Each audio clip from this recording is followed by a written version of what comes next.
Hi friends, നമ്മൾ HSTക്ക് വേണ്ടി module 8 21वीं सदी का ഹിന്ദി സാഹിത്യ ഗദ്യ അവർ പദ്യമാണ് പഠിച്ചുകൊണ്ടിരുന്നത്. അതിൽ 21वीं सदी का ഹിന്ദി കഥാസാഹിത്യമാണ് നമ്മൾ സ്റ്റാർട്ട് ചെയ്തത്. കഥാസാഹിത്യം എന്ന് പറയുമ്പോൾ കഹാനി ഉപന്യാസവും ഉണ്ട്.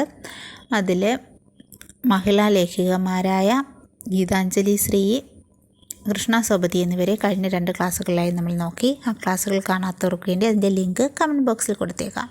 ഇന്ന് നമ്മൾ നോക്കാൻ പോകുന്നത് മമത കാലിയ. ममता कालिया का जन्म 2 नवंबर 1940 को मदुरा उत्तर प्रदेश में हुआ.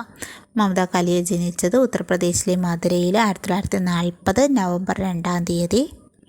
इनके पिता स्वर्गीय विद्याभूषण अग्रवाल पहले अध्यापन में और बाद में ആകാശവാണി में कार्यरत रहे. അവരുടെ അച്ഛൻ ജോലി നോക്കിയിരുന്നത് ആദ്യ അധ്യാപക വൃത്തിയായിരുന്നു, പിന്നീട് ആകാശവാണിയിലും ജോലി നോക്കിയിരുന്നു.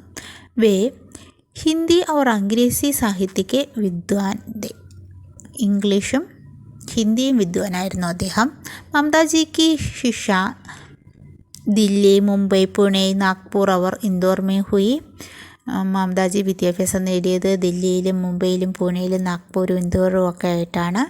ഇन्होंने दिल्ली विश्वविद्यालय से अंग्रेजी में MA किया.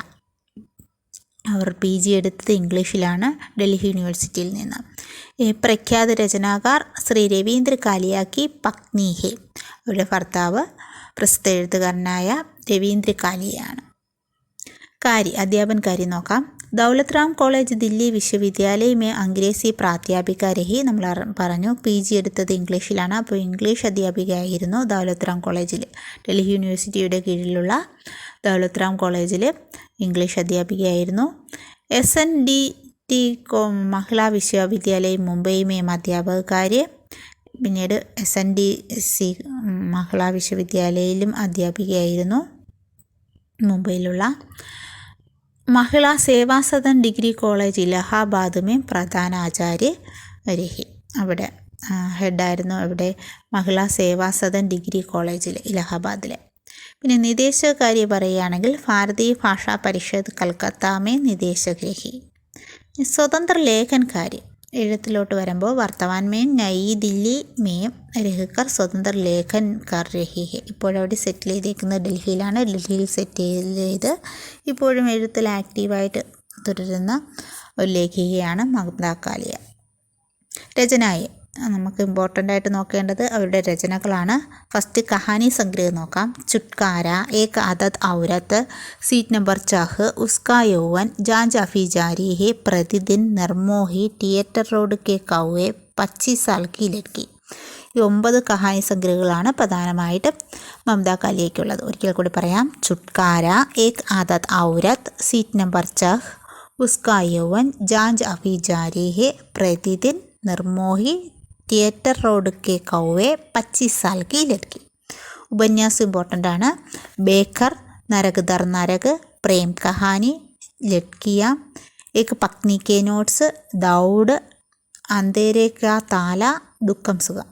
8 ഉപന്യാസങ്ങളുണ്ട്. അതിൽ ഇമ്പോർട്ടൻ്റ് ആയിട്ടുള്ളത് ദൗഡും ദുഃഖം സുഖവും ഏക് പത്നി കെ നോട്ട്സും. ഏക് പത്നി K notes repeated previous question ആണ്. ദുഃഖം സുഖത്തിന് അവാർഡ് കിട്ടിയിട്ടുണ്ട്. ദൗഡ് അറിയപ്പെടുന്നത് 21वीं सदी का പഹല ഹിന്ദി ഉപന്യാസം എന്നാണ് ദൗഡ് അറിയപ്പെടുന്നത്. കാരണം അതിൻ്റെ ഡേറ്റ് 2000 ആണ്.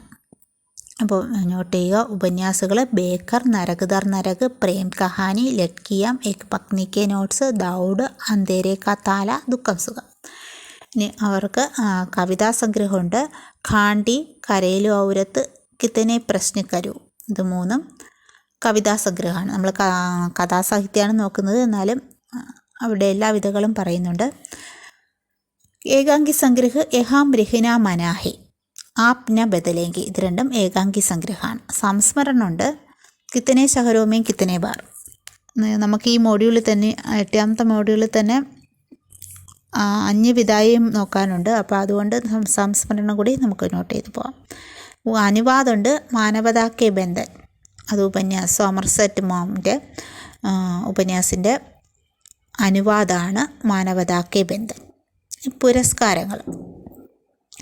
सरस्वती पत्रिका का कहानी पत्रिका सम्मान, अभिनव भारती कलकत्ता द्वारा रचना पुरस्कार, साप्ताहिक हिंदुस्तान द्वारा श्रेष्ठ कहानी पुरस्कार, उत्तर प्रदेश हिंदी संस्थान से സാഹിത്യ ഭൂഷൺ സമ്മാൻ, അതിൻ്റെ ഡേറ്റ് കൂടെ ഓർത്ത് വയ്ക്കുക, 2004 യശ്പാൽ സ്മൃതി സമ്മാൻ, മഹാദേവി സ്മൃതി പുരസ്കാർ, കമലേശ്വർ സ്മൃതി പുരസ്കാർ, അമൃത് സമ്മാൻ, ലമഹി സമ്മാൻ, അതിൻ്റെ ഡേറ്റ് ഓർത്ത് വയ്ക്കുക, 2009 ജൻവാണി സമ്മാൻ 2008, സീതാ പുരസ്കാർ 2012, വ്യാസ് സമ്മാൻ അതാണ് മോസ്റ്റ് ഇമ്പോർട്ടൻറ്റ്, 2017 വ്യാസ് സമ്മാൻ കിട്ടിയിട്ടുണ്ട് മമതാ കാലിയയ്ക്ക്. അത് ഏത് ഉപന്യാസത്തിനാണെന്ന് ഓർത്ത് വയ്ക്കുക, ദുഃഖം സുഖത്തിന്.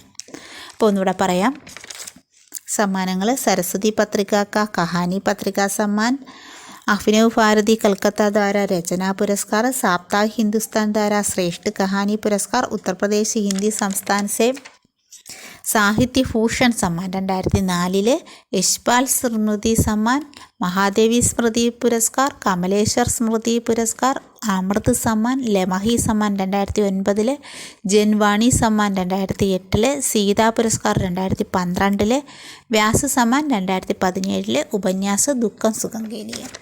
അപ്പോൾ ഒന്നുകൂടെ നമുക്ക് ആ രചനകൾ പറഞ്ഞ് നിർത്താം. കഹാനി സംഗ്രഹ് ചുട്കാര, एक आदत औरत, सीट नंबर 6, उसका यौवन, जांच अभी जारी है, प्रतिदिन, निर्मोही, തിയേറ്റർ റോഡ് കെ കൗവെ, 25 साल की लड़की. ഞാൻ ഇയറൊന്നും നോട്ട് ചെയ്തിട്ടില്ല, പേരുകളെങ്കിലും ഓർത്തിരിക്കുക. ഉപന്യാസങ്ങൾ: ബേക്കർ, നരക് ദർ നരക്, പ്രേം കഹാനി, ലഡ്കിയാം, ഏക് പത്നി കെ നോട്ട്സ് ഇമ്പോർട്ടൻ്റ് ആണ്. ദൗഡ് അതിൻ്റെ ഇയർ ഓർത്ത് വയ്ക്കുക, 2000 കാരണം 21वीं सदी का पहला ഹിന്ദി ഉപന്യാസമായിട്ട് ദൗഡിനെ കണക്കാക്കുന്നുണ്ട്. അന്തേരെ കാ താല, ദുഃഖം സുഖത്തിനാണ് വ്യാസ് സമ്മാൻ കിട്ടിയത് 2017. കവിതാ സംഗ്രഹമുണ്ട്: ഖാണ്ടി, കരേലു ഔരത്ത്, കിത്തനെ പ്രശ്ന കരു, ഇത് 3 കവിതാ സംഗ്രഹമാണ്. ഏകാംഗി സംഗ്രഹമുണ്ട്: എഹാം രഹിന മനാഹെ ആപ് ന ബദലേങ്കി, ഇത് 2 ഏകാംഗി സംഗ്രഹമാണ്. സംസ്മരണമുണ്ട്: കിത്തനെ ശഹരോമേ കിത്തനെ ബാർ. അനുവാദ്: മാനവതാ കെ ബന്ധൻ. Okay, thank you.